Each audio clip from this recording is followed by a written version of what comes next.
Hello, gentlemen. Welcome back to your channel Chief Engineers Tea Time Talk. I am Ramesh and I will be the pilot who will guide you through this channel. This is part 2 on the topic on turbochargers. So, for those who have not seen part 1, please have a look at that before you proceed with this video. In the last video, we saw the underlying concept behind the measurement of the K value in the turbocharger and the great significance it has. In this video, I am just going to show you how to measure this K and arrive at the underlying clearances which are called L and M. The topic which many of the juniors get confused for quite some time. So anyway, before we proceed to the serious part of the video, let me tell you a small anecdote. During the first month of my joining a ship as a junior engineer, so I was assisting the third engineer, who was a very veteran guy. Probably he's been third engineer for a very long time. So I was assisting him and he was overhauling the turbocharger of an auxiliary engine. So he was very proud about his knowledge and his abilities. And being a junior, of course, you know how the life on board is in the first month. So I was passing him the tools. So he opened the turbocharger in style. He had some linen and he was more proud about how he was arranging the parts. And at every instant he was triumphantly looking and grinning at me to see that how well he is doing the job, and he wanted a look of admiration or appreciation from me. Fine, that was going on. So he assembled the entire thing and triumphantly he rotated the rotor and told me, "Look, my friend, this is how we have to do a perfect job. See how the rotor is turning." Yeah, rotor was turning, but then unfortunately my eyes saw on the paint bucket in which he had kept all the parts. I told him, "But sir, there are still one or two small parts remaining in the bucket which I think you forgot."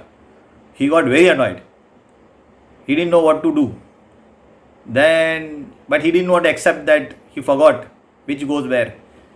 Then he told me, "Look, the turbocharger is all about the rotor spinning, right? If this rotor can spin so well, probably they are not required. Okay, they are not so important. Just go and throw them somewhere." Well, I told the second about this later. I don't know what happened. But let me conclude that the spinning of the rotor is the final test of overhauling. You can have the best of K value and all the clearances, but the rotor is not spinning, that means you messed it up big time.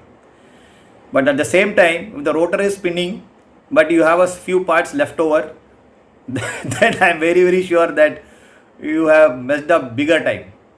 So this is just to put you in the right frame of mind before you go ahead and see this video. Keep watching. Have a great time.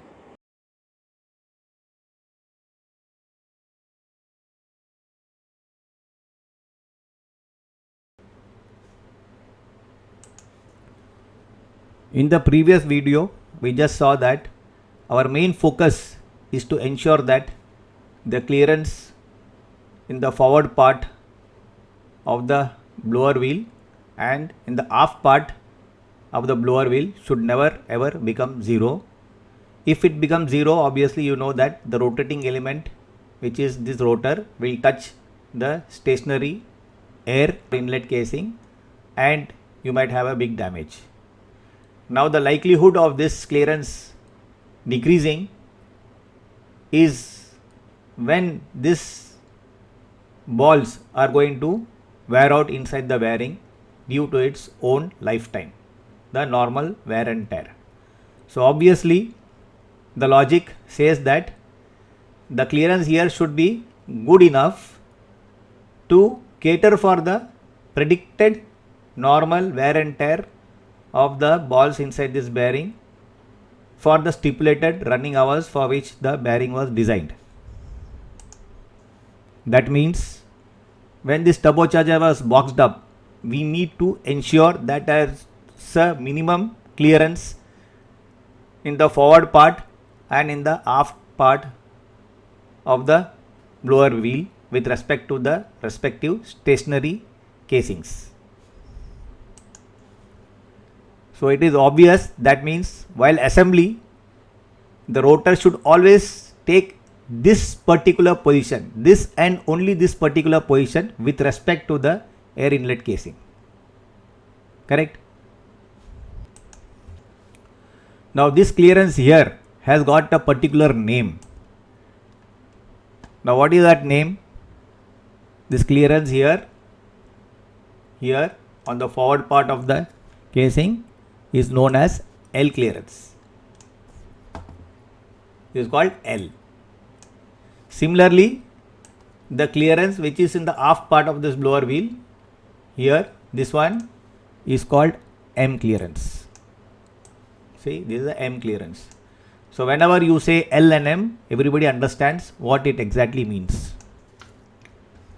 Now you should try to understand that once you assemble this turbocharger, there is no way you can ever measure this L and M.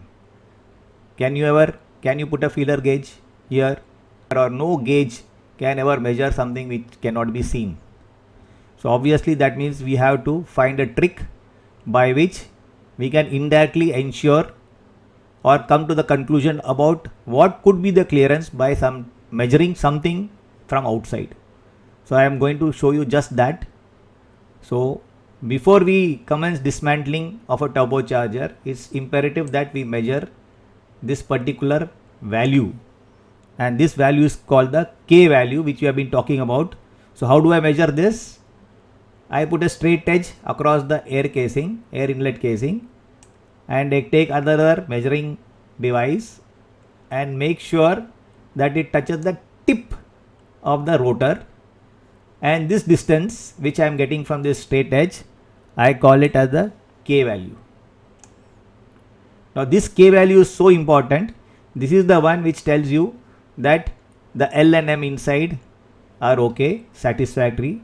This is the one which is going to tell you that after the assembly of the rotor, everything has been done up properly. There has been no mistake committed. If you commit any mistake while boxing up or assembly, this K value will show up as an increase or decrease. Then it will alert you and you will know that something has gone wrong.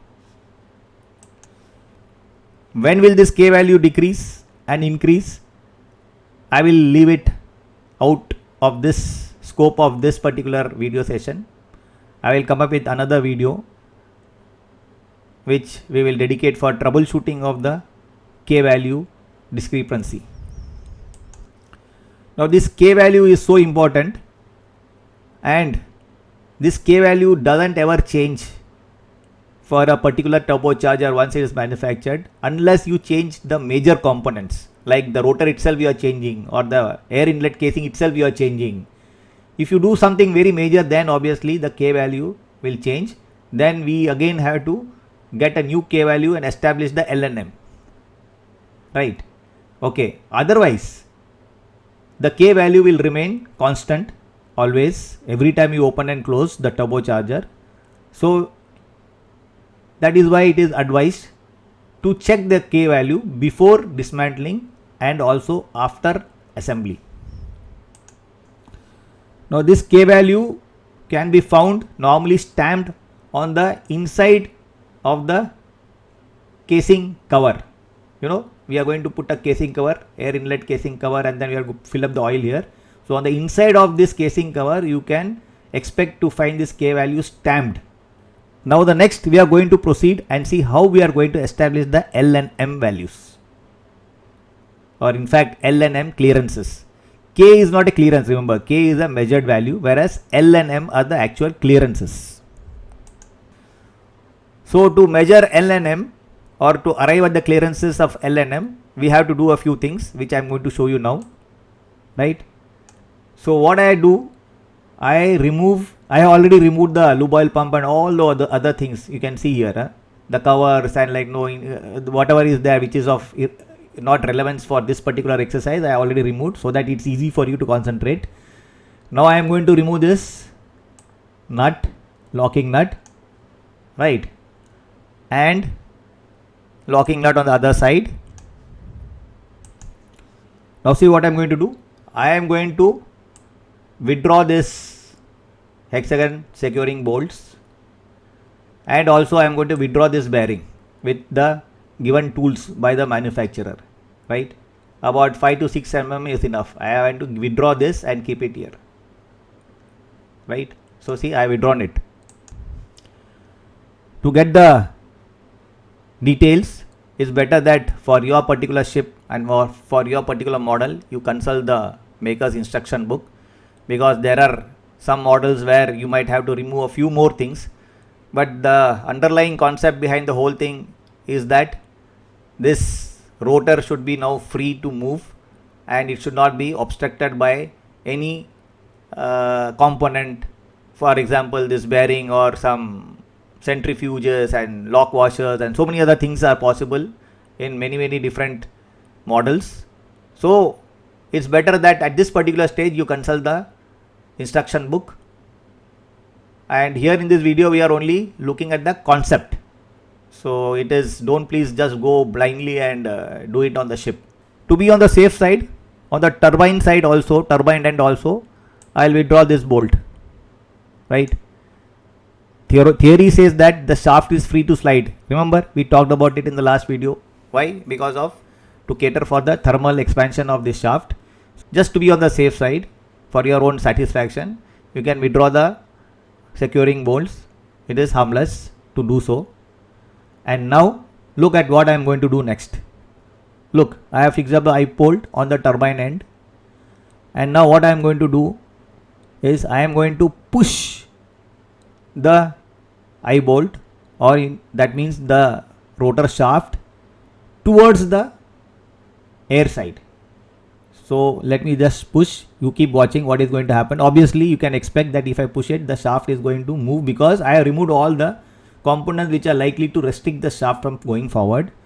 So let me push, and you keep watching the rotor. Rotor is going to go forward. Look at this, and it will stop as soon as the forward part of the blower has touched the static casing. See this, here it is touched.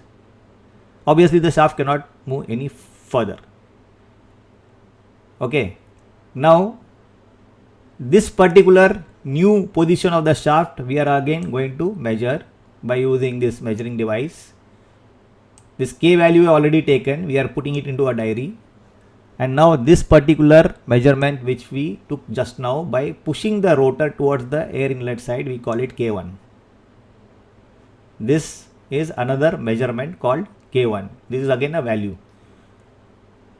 So you pull out that diary of yours from your boiler suit, note down carefully this K1 value, right. Keep it aside. Now next what we are going to do is we are going to pull the rotor towards the turbine end. Listen carefully. I am going to pull it as far as possible till you can guess what? The rotor, or rather the blower wheel, will come and touch the stationary part on the aft side. The rotor cannot move any further. Now this particular measurement, you see, now again I measure here. This particular measurement which I got it with this exercise, I call it as K2. Correct. So I write down K2 and keep it aside. Look, whenever I got K1, what has actually happened is the L part, this side was 0, clearance was 0, and now when I pulled it, now on the M side here, since they are both are touching, it has become 0. So I got three values, K, K1 and K2. Now I am going to see what I can do with these three values and how I can now find out what is L. It is obvious.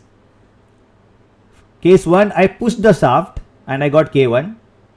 That means K1 is lesser than K, right? So what is the difference? K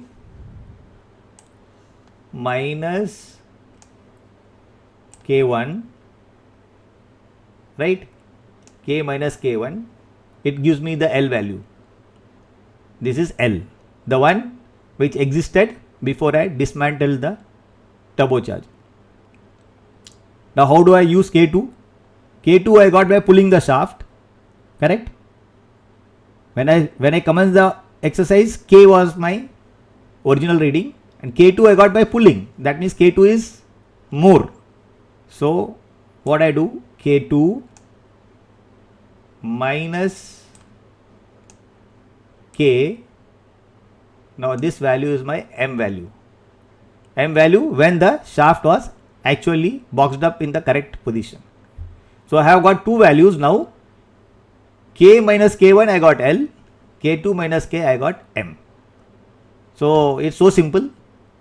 We just found out what was the L and M, or rather what should be L and M when the turbocharger is correctly assembled. Now just for your information, because we always have to talk with practical information from the ships, this is again very specific information which is for a VTR 454 turbocharger of ABB type. So obviously it doesn't mean that everybody should follow this. It's very rough estimate. Okay, just to give you that what are the type of values and clearance we are talking about. Okay, none of you should feel L can be like 2 centimeters. Obviously not. So just to give you a measure, just to give an idea, this is only for an idea again. Please be very careful. These are not absolute values. The values you have to check it out from your instruction manual from your ship. K value difference. Remember, after you are boxed up, if the difference in the K value is differing by more than 0.15 mm, okay, approximately for this type of a model, then you have to be alerted.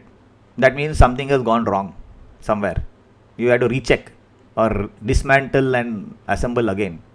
Okay, you cannot say, oh, never mind, 0.2 mm difference. No, something is wrong, so better check it out. Okay, remember, this is not the value I am talking about. The difference between the K you got before dismantling and after assembly. Okay, now what are the approximate values or clearance we are talking about? L is approximately in VTR 454 of a particular model in VTR 454 roughly like 2 millimeter. It is not exactly same as I told you. It is only to give you an idea again. Let me repeat it again and again. 2 millimeter. M approximately 1 millimeter. So you see the clearances are very fine. So if your L and M are 2 and 1, obviously you can presume that we don't expect the bearing to wear out more than like 1 millimeter on either side, whatever it is, because no, of course we are not going to keep it so fine, right? So the bearing balls or the allowance which we expect is allowed before we renew the bearing should be something so that this L is still satisfactory, L is left. Okay, and these are all the real values from the manual. So I hope we have learnt it reasonably well. We can only talk about concepts when we are making videos. We cannot be very specific because, as I told you, this is just one type of a turbocharger. If you go to a ship, you might have the Mitsubishi types, and there are turbochargers where you don't even have roller bearings, and you might have bush bearings. So please definitely make it a practice to go and check the manual before you do anything. Videos are only preparing you to be aware about what to check in a manual.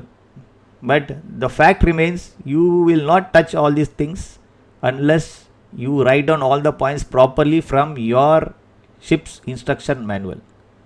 Okay then, gentlemen, I think we can call it off here. I hope this video has cleared a little bit of confusion from everybody's mind. Okay, gentlemen, thank you so much for all your continued support. For students who are preparing for exams, all the best. Enjoy your marine engineering. For officers who are sailing on board, work safely, troubleshoot successfully. If you really like this video, please do not hesitate to like, subscribe, and do put in your comments. Okay, all the best. Take care. Cheers.